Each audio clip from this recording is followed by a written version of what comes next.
Hey Astros fans, welcome to today's edition of Extra Innings, the Astros Fans UK next day recap on Astros ball games.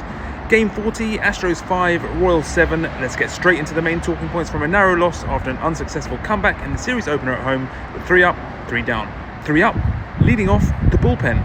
Tasked for the second time in 3 games with bearing a huge workload after a starting pitcher's outing went very wrong very early, the combination of Taylor Scott, once the bases were clear, Bennett Sousa, Stephen Ocker and Caleb Ort did a tremendous job of protecting us from a drawn-out bullpen nightmare and managed to keep the score where it was to allow us to mount a comeback attempt. Sousa and Ocker in pitching 2 scoreless innings each deserve particular credit. Our bullpen is excellent. Up second, Jeremy Pena. JP3 led the charge offensively all game and it really feels like he's taken on much more of a leadership role in our lineup since moving to leadoff hitter. 2 more hits here, base hits in 27 of his last 29 games, another ongoing hit streak plus an RBI.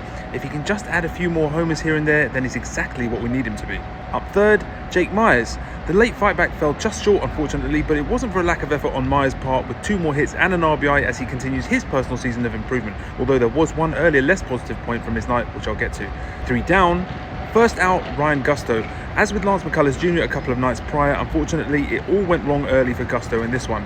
He lasted a little longer in going 2 1/3 innings, but it was a rough showing from him and ultimately the deciding factor in the game as he was responsible for all 7 runs that scored.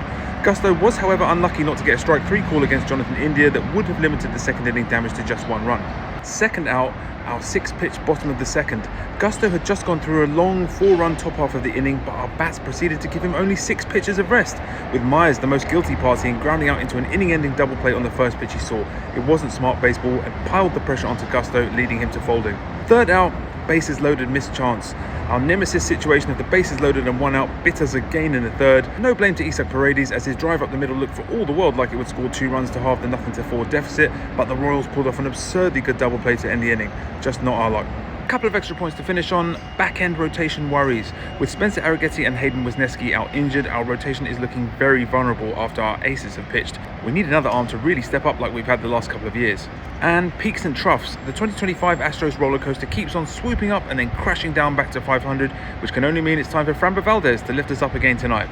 That's it for today's Extra Innings, the next day recap. Let me know your takes on the loss in the comments.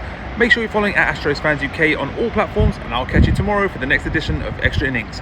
Go Stros!